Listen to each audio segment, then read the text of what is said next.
बिस्मिल्लाहिर्रहमानिर्रहीम। Dear students, अस्सलामु अलैकुम। लर्निंग विद उमर फ़ारूक में आपको खुशामदीद कहता हूँ। आज हम जिस टॉपिक पे बात करेंगे वो एफएससी पार्ट 1 मैथमेटिक्स का है, कॉम्प्लेक्स नंबर्स। तो सबसे पहले हम ये देखेंगे कि कॉम्प्लेक्स नंबर्स किस तरह से डेवलप हुए, ये हम तक किस तरह से पहुँचे और क्या ऐसी ज़रूरत थी जिसकी वजह से एक नया सेट जो रियल नंबर्स के बाद में वजूद आया, क्या इसकी क्या ज़रूरत थी। हमें पता है डियर स्टूडेंट्स कि जो मैथ की तारीख़ है वो हमें ये बताती है कि इंसान ने किस तरह से नंबरों को डेवलप किया। ये ऐसे ही है जैसे हमें पता है कि कोटेशन है, necessity is the mother of invention, कि ज़रूरत के तहत ईजादात होती हैं। जैसे ही इंसान को ज़रूरत पड़ी किसी चीज़ की तो उसके कारस्पॉन्ड कोई ना कोई इन्वेंशन होगी या कोई ना कोई डिस्कवरी सामने आई। हमने ये देखा है कि पास्ट के अंदर डिफरेंट टाइप के सेट्स मौजूद थे, ज़रूरत के तहत उनका डेवलपमेंट होता रहा, लेकिन सदियों तक स्क्वायर रूट के अंदर जब नेगेटिव आ जाता था तो उसका सोल्यूशन पॉसिबल नहीं होता था। यानी स्क्वायर रूट के अंदर जब भी नेगेटिव आता था तो उसका सोल्यूशन पॉसिबल नहीं होता था। तो सदियों तक इस चीज़ को फरामोश किया जाता रहा और किसी ने इसकी तरफ तवज्जो ना दी। याद रखें, मैं बात ये कर रहा हूँ कि उतनी ज़्यादा तवज्जो किसी ने ना दी। लोगों के सामने प्रॉब्लम्स तो ज़रूर आते रहे होंगे, लेकिन उन्होंने इसके सोल्यूशन की तरफ तवज्जो ना दी। सबसे जो पहला सोल्यूशन की तरफ तवज्जो दी वो एक आदमी था जो एक इटालियन मैथमेटिशियन था, यानी इटली का रहने वाला था। उसका नाम था गेरोलामो कार्डानो। सबसे पहले इसके सामने क्यूबिक इक्वेशन को सॉल्व करते हुए इसके सामने एक प्रॉब्लम आया जिसमें अंडर रूट के अंदर माइनस का निशान आ गया था और इसने ये सोचा कि इसको सॉल्व आउट करना चाहिए। तो यानी इमेजिनरी नंबर्स का कॉन्सेप्ट या कॉम्प्लेक्स नंबर का कॉन्सेप्ट जो है वो गेरोलामो कार्डानो ने के सामने आया। ये 16th सेंचुरी की बात है। और अगर हम इस पे फर्दर काम की बात करें तो इसके ऊपर रेने डेकार्टे ने भी काम किया है और अगस्टिन लुई कॉशी ने भी इसके ऊपर काम किया है। और सबसे जो अहम काम है कॉम्प्लेक्स नंबर्स के ऊपर जो किया है वो हमें पता है वो ऑयलर ने किया है, जो एक मैथमेटिशियन था और अपने दौर का बहुत बड़ा मैथमेटिशियन था। सबसे बेहतरीन काम जो 17th सेंचुरी में वो ऑयलर ने किया और ऑयलर ने हमें बताया कि इसका सोल्यूशन किस तरह से पॉसिबल होता है। डियर स्टूडेंट्स, अक्सर स्टूडेंट्स मेरे से पूछते हैं कि कॉम्प्लेक्स नंबर्स का क्या इस्तेमाल होता है। तो अभी मैं आपको बताता चलता हूँ। मैथमेटिक्स में कई ऐसी चीज़ें होती हैं जिनका डायरेक्ट एप्लीकेशन नहीं होता है, लेकिन उनका इनडायरेक्ट कई जगहों के ऊपर एप्लीकेशन होता है। अब मैं आपको बताता चलता हूँ कि कॉम्प्लेक्स नंबर्स का एप्लीकेशन क्या है। बाज़ औक़ात हम डिफरेंट टाइप्स के प्रॉब्लम्स जो हैं, सवालात जो हैं, फिज़िक्स में इवन केमिस्ट्री में भी बाज़ औक़ात जब सॉल्व कर रहे होते हैं तो हमारे पास अंडर रूट के अंदर माइनस वाली रकम मौजूद होती है या माइनस वाली रकम अराइज हो जाती है। अब उसको टैकल करने के लिए, उसको सॉल्व आउट करने के लिए, उसको हल करने के लिए हमें जिस चीज़ का सहारा लेना पड़ता है वो कॉम्प्लेक्स नंबर्स होते हैं, वो कॉम्प्लेक्स नंबर्स का मेथड होता है। अदरवाइज़ वो सवाल हमारा सॉल्व आउट नहीं होता है। अब हम इस पे फर्दर बात करते हैं कि कॉम्प्लेक्स नंबर क्या होते हैं, किस तरह से वजूद में आते हैं, क्या उसकी डेफिनेशन बनती है और क्यों ऐसा हुआ था। डियर स्टूडेंट्स, जिस तरह से मैंने बात की है कि गेरोलामो कार्डानो के सामने जब सॉल्व कर रहा था वो इक्वेशंस को तो एक प्रॉब्लम आया था, फिर उसी को ही मद्देनज़र रखते हुए ऑयलर ने कॉम्प्लेक्स नंबर्स के सॉल्यूशंस के ऊपर बात की या उसकी प्रॉपर्टीज़ के ऊपर बात की। तो देखते हैं जी, आप फ़र्ज़ कर लें हमारे पास ये एक इक्वेशन है x² - 1। तो हमें पता है इसके दो जवाब आते हैं, क्योंकि जितनी किसी इक्वेशन के एक्सपोनेंट में पावर होती है उतने उसके जवाब निकलते हैं। तो अब ज़रा गौर करें कि ये -1 दूसरी साइड पे जाएगा तो +1 आ जाएगा। दोनों तरफ स्क्वायर रूट करेंगे तो हमारे पास +-1 आंसर आ जाएगा। यानी हमारे पास क्लियर कट एक आंसर निकल आया। इतने हिस्से का हमारे पास क्लियर कट एक जवाब निकल आया। अब ज़रा गौर करें दूसरे हिस्से के ऊपर कि अगर हमारे पास यही इक्वेशन आ जाए x square plus one equal zero की फॉर्म में, तो ये वन जब दूसरी साइड पे जाएगा तो ये माइनस वन हो जाएगा। अब ज़रा दोनों तरफ स्क्वायर रूट करें, इधर स्क्वायर रूट करें तो साफ दे रहे ये कट जाएगा, बाकी एक्स आ जाएगा। माइनस वन के ऊपर जब स्क्वायर रूट करेंगे तो प्रॉब्लम आ गया। 16th सेंचुरी से पहले लोगों ने इस प्रॉब्लम को इग्नोर किया जाता रहा, उन्होंने इसकी तरफ ध्यान ना दिया। लेकिन 16th सेंचुरी के बाद यानी 17th सेंचुरी में, जिसमें ऑयलर का एक बहुत बड़ा नाम है, उसने इसके ऊपर जोर दिया कि इसको सॉल्व आउट होना चाहिए। ऑयलर ने माइनस जो स्क्वायर रूट के अंदर जनरेट होता था, ऑयलर ने माइनस वन के स्क्वायर रूट को आयोटा का नाम दिया, यानी इसको आई भी पढ़ा जाता है और iota, this is iota, IOTA, iota. यानी उसने कहा कि आप इससे बचने के लिए आप क्या यूज़ करें, माइनस वन का स्क्वायर रूट की जगह आप क्या लिखें, आयोटा लिखें। तो आयोटा का स्क्वायर किसके इक्वल आ जाएगा, माइनस वन के इक्वल आ जाएगा। तो आपने डियर स्टूडेंट्स ये याद रखना है कि ये एक इमेजिनेशन थी, एक इमेजिनरी चीज़ थी कि हमें माइनस वाले नंबर से अवॉइड करने के लिए, बचने के लिए माइनस वन को किसके इक्वल किया, हमने आयोटा स्क्वायर के इक्वल किया या आई के स्क्वायर के इक्वल किया। ठीक है जी। अब देखिए एक्स स्क्वायर कैंसिल आउट हो गया, माइनस वन की जगह क्या लिखेंगे, माइनस वन का स्क्वायर रूट हो गया आयोटा। तो इसका जवाब क्या निकल आया, एक्स का जवाब निकल आया प्लस माइनस आयोटा, यानी इसका अब सोल्यूशन पॉसिबल हो गया। तो हमारे पास इसका क्या आ गया, सोल्यूशन क्या निकल आया, एक्स स्क्वायर प्लस वन का एक्स का आंसर निकल आया प्लस माइनस आयोटा। ठीक है जी। इसी तरह जब भी हमारे सामने प्रॉब्लम्स आता है, कोई भी प्रॉब्लम्स आता है स्क्वायर रूट के अंदर, जब नेगेटिव निशान आता है तो हम उसको with the help of complex number solve out कर सकते हैं। आगे देखते हैं, एक फॉर्मल डेफिनेशन देखते हैं कॉम्प्लेक्स नंबर की, कि कॉम्प्लेक्स नंबर की डेफिनेशन क्या होती है। तो देखिए ज़रा, a complex number can be defined as, यानी कॉम्प्लेक्स नंबर की तारीफ इस तरह से की जा सकती है। किस तरह से की जा सकती है कि कोई भी कॉम्प्लेक्स नंबर है उसको लिखा जा सकता है a प्लस बी आयोटा। यानी इससे क्या मुराद है कि कॉम्प्लेक्स नंबर के दो पार्ट होते हैं, एक a plus iota b। a जो पार्ट है, जो पहला पार्ट है, उसे हम रियल पार्ट कहते हैं, रियल नंबर कहते हैं। b जो दूसरा पार्ट है उसे हम कॉम्प्लेक्स पार्ट कहते हैं या इमेजिनरी पार्ट भी कहते हैं। तो याद रखें आप, जब भी कॉम्प्लेक्स नंबर हमारे पास आएगा तो उसके दो पार्ट होंगे, एक पार्ट क्या कहलाएगा, रियल पार्ट कहलाएगा, और एक पार्ट क्या कहलाएगा, कॉम्प्लेक्स पार्ट कहलाएगा या इमेजिनरी पार्ट कहलाएगा। जी किस तरह, अब देखें सी जो है, मान ले एक कॉम्प्लेक्स नंबर है। अभी मैंने बात की कि कॉम्प्लेक्स नंबर जो होता है उसके दो पार्ट होते हैं, एक रियल पार्ट और दूसरा इमेजिनरी पार्ट। तो ए क्या कहलाएगा, रियल पार्ट कहलाएगा, और जिसके साथ आयोटा आ जाएगा, जिसके साथ आई आ जाएगा या आयोटा आ जाएगा, वो पार्ट क्या कहलाएगा, कॉम्प्लेक्स पार्ट कहलाएगा या इमेजिनरी पार्ट कहलाएगा। ठीक है जी।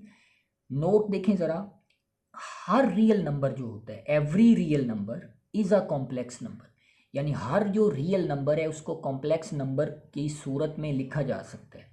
क्या मैंने कहा है, मैंने ये कहा कि हर जो रियल नंबर है, दुनिया जहान के जितने भी नंबर हैं वो सारे रियल हैं, आपको पता है, किताबों की तादाद है, जो भी चीज़ें काउंटेड हैं, जिनको काउंट किया जा सकता है, वो सारे के सारे रियल नंबर हैं। हमें जो पॉकेट मनी मिलती है वो रियल नंबर्स होते हैं। तो मैंने ये कहा है कि हर रियल नंबर को कॉम्प्लेक्स नंबर में लिखा जा सकता है, कॉम्प्लेक्स नंबर में उसको लिख सकते हैं हम with zero as its imaginary part. यानी अगर किसी में कॉम्प्लेक्स पार्ट नहीं दिया हुआ तो हम ज़ीरो को उसका कॉम्प्लेक्स पार्ट तस्वुर करते हुए उसको कॉम्प्लेक्स नंबर में लिख देंगे। किस तरह जी, फ़र्ज़ करें कि ए एक रियल नंबर है, तो हमने ये कहा है कि हर रियल नंबर एक कॉम्प्लेक्स नंबर होता है। तो अब इसको किस तरह से लिखेंगे, सी इक्वल ए, यानी जो रियल नंबर था, प्लस ज़ीरो उसका कॉम्प्लेक्स पार्ट कर देंगे, तो ये सारा जो रियल नंबर है ये कॉम्प्लेक्स पार्ट के फॉर्म में लिख सकते हैं, कॉम्प्लेक्स नंबर की सूरत में लिख सकते हैं। अब मिसाल के तौर पे देखें, 5 एक रियल नंबर है, तो 5 को लिखा जा सकता है 5 प्लस आयोटा ज़ीरो, यानी रियल नंबर को किस फॉर्म में लिख दिया, कॉम्प्लेक्स फॉर्म में लिख दिया। अब थोड़ी बात करते हैं आयोटा की पावर्स के ऊपर, कि आयोटा की पावर्स लें तो क्या बनता है। अब देखिए, हमने कहा कि जो आयोटा होता है वो -1 का स्क्वायर रूट होता है, तो दोनों तरफ स्क्वायर करेंगे तो क्या आ जाएगा, आयोटा स्क्वायर किसके इक्वल आ गया, -1 के इक्वल आ गया। आयोटा स्क्वायर किसके इक्वल आ गया, 1 के इक्वल आ गया। ठीक है जी। अब फ़र्ज़ करें हमारे पास है अयोटा पावर 5, तो हम इसको सॉल्व करना चाहते हैं। तो हमें स्मॉलर यूनिट का पता है कि अयोटा की पावर 2 जो है वो -1 के इक्वल होती है। तो इसको हम किस तरह लिखेंगे, अयोटा स्क्वायर के ऊपर स्क्वायर। तो आपको पता है पावर के ऊपर जब भी पावर आती है तो मल्टीप्लाई हो जाती है। जब 2 को 2 से मल्टीप्लाई करेंगे तो 4 आ जाएगा। हमारे पास यहाँ 5 था तो एक बच गया, तो साथ में अयोटा लिख दिया। टोटल यहाँ भी कितने हो गए, 5। अब ये जो पावर के अंदर अयोटा स्क्वायर लगा हुआ है इसकी जगह क्या लिखेंगे, -1, क्योंकि अयोटा स्क्वायर किसके इक्वल होता है, -1 के इक्वल होता है। ये अयोटा वैसे का वैसे, -1 के ऊपर पावर 2 लगी हुई है। तो हमें पता है कि जब भी माइनस के ऊपर इवन पावर होती है, जुफ्त पावर होती है, तो उसका जवाब क्या निकलता है, प्लस में निकलता है। तो इस इतने हिस्से का जवाब किस में निकला, पॉजिटिव में निकल आया। अयोटा 7 वैसे का वैसे। तो अयोटा पावर 5 जो है ये दरअसल अयोटा के बराबर आता है। अयोटा पावर 5 दरअसल किसके बराबर आता है, अयोटा के बराबर आता है। तो पावर्स ऑफ अयोटा को हम सॉल्व आउट भी कर सकते हैं। अब नेक्स्ट देखते हैं जी। अगर हमारे पास मिसाल के तौर पे हमारे पास अयोटा की पावर 13 आ जाती है, अयोटा की पावर 17 आ जाती है, तो मैंने इसका सोल्यूशन यहाँ दे रखा है, आप इसको देख सकते हैं। अब हम नेक्स्ट बात करते हैं ऑपरेशंस क्या होते हैं। जिस तरह हमने पीछे बात की थी कि डिफरेंट टाइप के लॉज होते हैं, वो रियल नंबर के ऊपर भी एप्लीकेबल होते हैं। इसी तरह वो जो लॉज हैं, जो पीछे हमने बात की थी लॉज की, उन्हीं की थोड़ी सी मॉडिफाइड फॉर्म जो है वो कॉम्प्लेक्स नंबर्स के ऊपर भी एप्लीकेबल होती है, यानी कॉम्प्लेक्स नंबर्स के ऊपर भी उनको एप्लीकेबल किया जा सकता है। पहला जो पार्ट है वो है z a plus iota b equal c plus iota b. यानी अगर आपके पास दो कॉम्प्लेक्स नंबर आपस में बराबर आ जाते हैं, मान लें कि वो दो कोई से भी दो कॉम्प्लेक्स नंबर आपस में बराबर है, तो याद रखें दो कॉम्प्लेक्स नंबर हमेशा उस वक्त बराबर होंगे जब रियल नंबर, रियल जो पार्ट है उसका, दोनों कॉम्प्लेक्स नंबर्स आपस में इक्वल कब होंगे, जब रियल पार्ट जो है वो रियल पार्ट की इक्वल आ जाए एंड कॉम्प्लेक्स पार्ट जो है वो कॉम्प्लेक्स पार्ट के इक्वल आ जाए। तो हम फिर क्या कहेंगे कि दोनों कॉम्प्लेक्स नंबर आपस में इक्वल आ गए। आगे देखें जी, सवाल नंबर 2 जो है, या दूसरा ऑपरेशन जो है, या दूसरी प्रॉपर्टी जो है वो क्या है कि दो कॉम्प्लेक्स नंबर को ऐड किया जा सकता है। जिस तरह रियल नंबर्स को ऐड किया जा सकता है वैसे दो कॉम्प्लेक्स नंबर को ऐड किया जा सकता है। क्या तरीक़ाकार होगा ऐड करने का, कि हमेशा रियल पार्ट में ऐड होगा और कॉम्प्लेक्स पार्ट जो है वो हमेशा किस में ऐड होगा, कॉम्प्लेक्स पार्ट में होगा। यानी सादा लफ्ज़ों में हम कह सकते हैं कि हमेशा जिसके साथ अयोटा लगा हुआ होगा वो हमेशा जिसके साथ अयोटा लगा हुआ होगा उसी के अंदर ही ऐड होगा। यानी अयोटे वाला अयोटे वाले के साथ ही ऐड होगा, और जिसके साथ अयोटा नहीं लगा हुआ वो अयोटा जिसके साथ नहीं लगा हुआ उसी के अंदर जाके ऐड होगा। अब आगे देखें तीसरे नंबर के ऊपर कि अगर हम किसी कॉम्प्लेक्स नंबर को किसी भी कांस्टेंट नंबर से मल्टीप्लाई करते हैं तो उसमें रियल नंबर भी मल्टीप्लाई हो जाएगा और उससे कॉम्प्लेक्स पार्ट भी मल्टीप्लाई हो जाएगा। रियल पार्ट भी उसी कांस्टेंट से मल्टीप्लाई होगा और कॉम्प्लेक्स पार्ट भी उसी कांस्टेंट के साथ मल्टीप्लाई हो जाएगा। जिस तरह a प्लस अयोटा b को हमने k से मल्टीप्लाई किया तो k a से भी मल्टीप्लाई होगा, यानी रियल पार्ट से भी मल्टीप्लाई होगा, और यही k जो है ये कॉम्प्लेक्स पार्ट के साथ भी मल्टीप्लाई होगा। आगे देखते हैं जी, कांजुगेट से क्या मुराद है। छोटी क्लासेस में यानी मैट्रिक में भी डियर स्टूडेंट्स आपने देखा है कि कांजुगेट क्या होता है। बड़ा आसान है, ये कांजुगेट से मुराद होता है उलट। अब यहाँ जो कॉम्प्लेक्स नंबर का कांजुगेट होता है इससे मुराद ये होती है कि जहाँ अयोटा लगा हुआ है उसका साइन हमने बदल देना है तो उसका कांजुगेट निकल आता है। मिसाल के तौर पे अगर अयोटे के साथ प्लस लगा हुआ है तो जो कांजुगेट होगा वो अयोटे के साथ माइनस के साथ आएगा। अब फ़र्ज़ करते हैं हमारे पास एक कॉम्प्लेक्स नंबर c है, ये क्या है z, a plus aorta b है। जो कांजुगेट होता है उसको बार से लिखते हैं, तो c के ऊपर बार लगा दिया और इधर भी दोनों तरफ बार लगा दिया।